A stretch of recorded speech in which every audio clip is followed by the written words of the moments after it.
You believe Fiona said that mankind has the power to rise sea level, casting fires upon acres of forest, or even brewing up storm? We are currently living in an Anthropocene era, an era where human activity could significantly affect the Earth's geology, ecosystem, and its climate.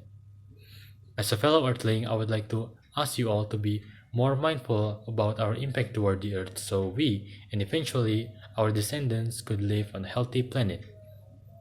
There are several harmful human activities for the Earth, for example, fossil fuel burning, or in this case, coal burning for power plant.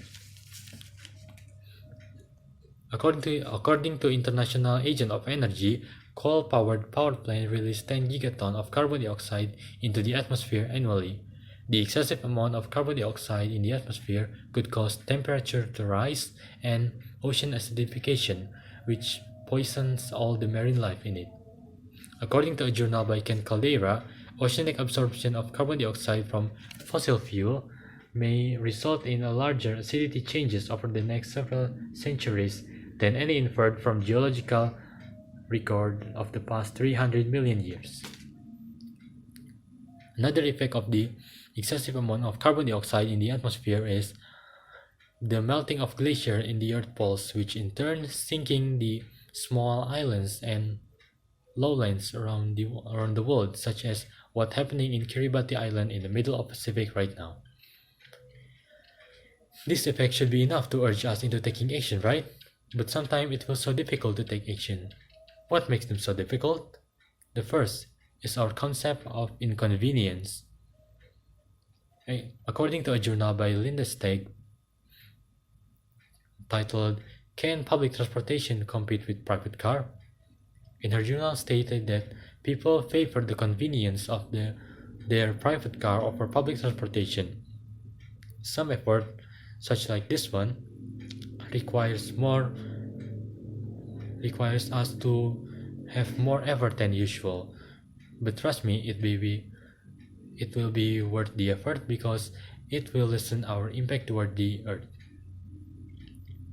And the second is government failure to lead the changes. In 2015, the government led Shenzhen Energy to build 2 coal-powered power plants in Guangdong City in China. Of course, this idea was rejected by the civilian because they fear the pollution will cause harm to public health and the local environment. We can infer from this point that several aspects play their part as obstacles for us to live sustainably, and that's why the implementation of this lifestyle requires many components of society to take the necessary actions together. But who are to be involved in this action?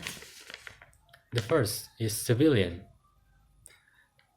We as a civilian could play our part by saving water, electricity, and paper, or by using reusable eating utensils.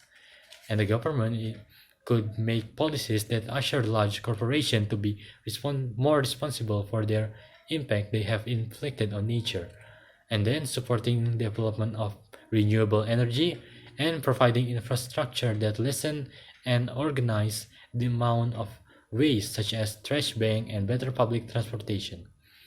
And for corporations, they should be mindful of their industrial waste, and then they should make sure that their production materials are ethically sourced.